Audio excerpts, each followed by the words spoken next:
ও মা, এত তাড়াতাড়ি উঠে আমি কি করছি? হ্যাঁ গো, তোমাদের সেটাই আজকে জানাবো। তুমি দেখিয়ে দিই সেই গোলাপ, আমার বার্থডের গোলাপ। এইবারে বলি আসল কারণটা।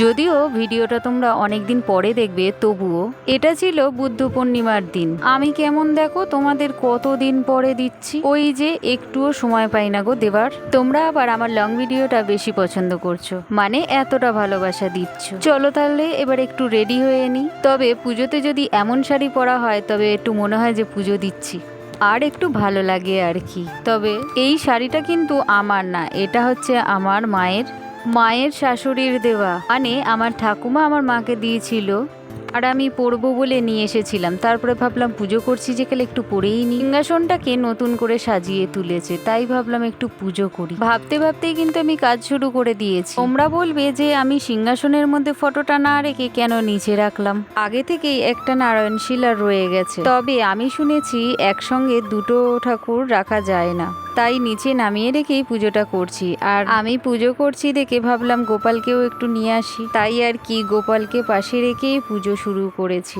তবে আমার যখনই ইচ্ছে হয় তখনই আমি এভাবে ঠাকুরের পুজো করি।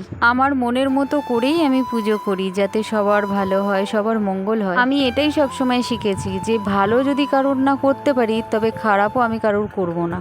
তাই সবার মঙ্গল কামনা করে আমি একটু পুজো করি, যদিও দিন শেষে আমি সবার কাছে খারাপ হই।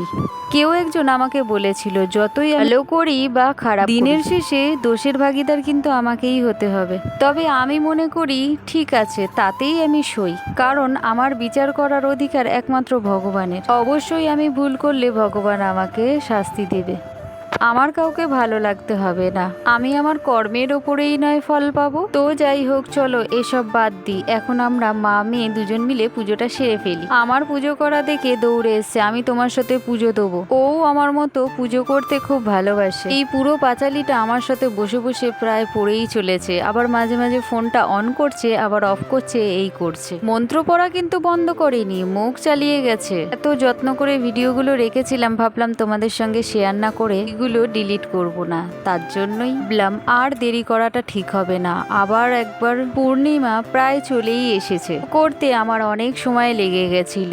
সাজিয়ে গুছিয়ে আমার সিংহাসনটা কিন্তু বেশ ভালো লাগছে, দেখো কি সুন্দর লাগছে। আমি ভাবলাম সিংহাসন যেকালে রেডি হয়ে গেছে, তাহলে এক কাজ করি, গোপালকে আজ আমার সিংহাসনে একটু বসিয়ে নিই। কি সুন্দর লাগছে দেখো দেখে। এই ওয়াল স্টিকার গুলো পুরো একদম যেন মনে হচ্ছে টাইলসের মতো। তবে সেদিন কিন্তু আমি আর আঁশ করিনি, সব নিরামিষই রান্না করেছিলাম। ভাবলাম কি রান্না করব, বুঝে না পেয়ে খিচুড়ি আর আলু ভাজা পটল ভাজা করে রেখে দিলাম। ফোনের মতোটা